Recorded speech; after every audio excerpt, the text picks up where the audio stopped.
So I've got a Viessmann 025 boiler. I have got low pressure on this, but we haven't got any fault codes.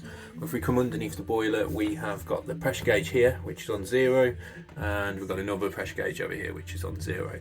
So we come to this is the filling loop, and you've got 2 levers here, and they're both pointing towards the wall, right hand wall. So we open this one first, which is your cold inlet, nothing's happening, and then we open this one slowly, and we'll use this one to control the pressure going into the boiler. So as we open that, we'll keep an eye on the pressure gauge, and that will start rising in a moment.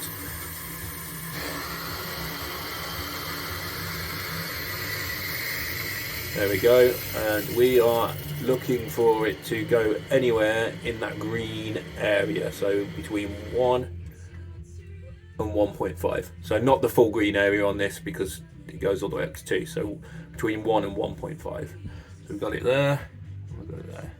And then once you're done, make sure they're both closed off, and that's it. And that's how you fill up your Viessmann 025 boiler.